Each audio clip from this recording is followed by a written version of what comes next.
Sacred ways to you, beautiful soul of the moor. Did you know that each blade of grass smiles at you? That is what they say of those who look at the tiniest pieces of life in a blade of grass under those microscope thingy-jingies. Smiles created by the plant's internal structures, specifically the vascular bundles, tubes that transport water and nutrients, and also the epidermal.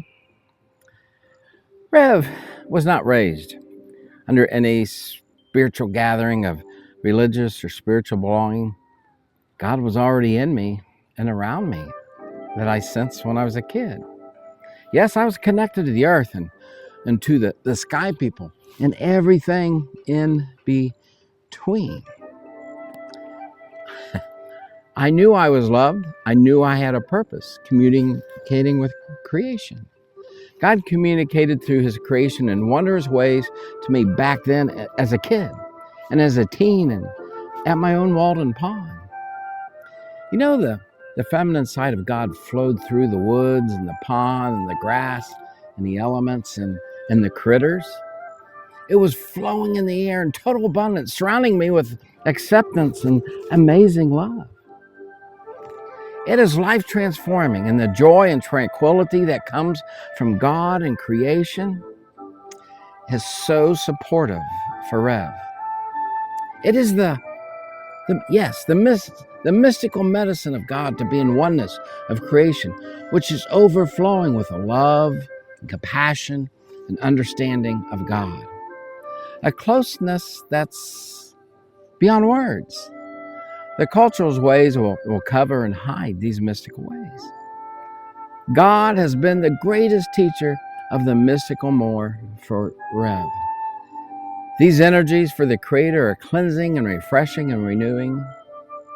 Even scriptures read that all creation was created through Yeshua. So guess who else I've met in the oneness of creation?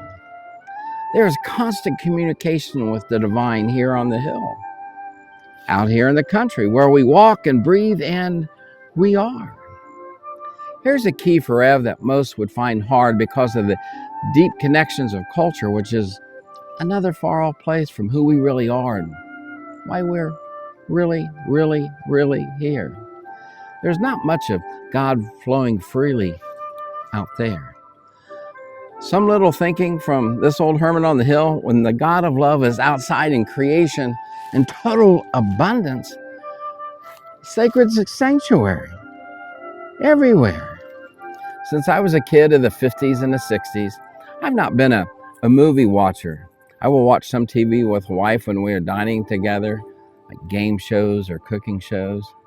And I've been nudged not to listen to the radio. I do not follow sports. I do not read newspapers or magazines. God and creation keeps me informed in wondrous ways. Those things take my energies down, and they keep me glued, that's a good word, glued to the 3D box. They point to a lower energy, if I can say that. Creation communicates in higher vibrations of love and understanding. God in these ways is a great teacher and shaper and former ways of who we really are, and not in those institutional ways. They say spending time in nature can reduce our cortisol, our anxious and nervous levels, up to 21%. Looking at water, known as the blue prescription, can reduce blood pressure, lower stress levels, and boost happiness. As some of you know, my cardiologist told me after my stroke in 2021, I should not be here. But he knew my lifestyle being in oneness with God by being outside and spending much time on the back deckness of oneness of God, which is healthy. If you see that first word, healthy. Mr. Walt Whitman wrote, quote, I believe a leaf of grass is no less than the journey work of the stars, end of quote. Because grass is smiling at us, it's a piece of God being in oneness within us. For me, it's pure love and the divine love. There's no fear whatsoever.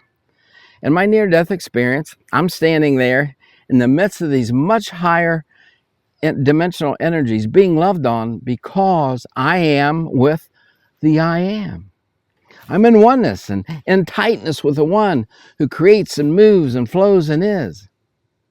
Well, that was a sure sacred sentence. The more, yes, we're retired, I stay away from the Western ways and become ever so closer to God, to Wankatonka, to Gashla. I'm free, and I know I am love. You know, there's about faith. When you know that you know that you know God dwells within you and around us, I hear the divine voice in the trees, the plants, the grass, and the peppers and tomatoes and zucchinis that we grow here. The flying ones and the swimming ones and the four-legged ones and the crawling ones speak highly of this creator of love. The elements themselves speak loudly of this divine love that connects Rev to being the four elements like each one of us. The water and the earth and the wind people and the sun are cleansing for me as I release what I do not need. They also carry my prayers and love to them and to others, and in mystical ways, these loving prayers return to Rev. The power of one blade of grass is smiling at you, for you. Remember, in and through divine love, I've never found the fear factor that our institutions utilize on each one of us. We are so loved, and each one of us are amazing gifts from God. And when we discover we are gifts from the divine, it transforms us more into who we really are and why we are really here. Beautiful blessings to you until next time.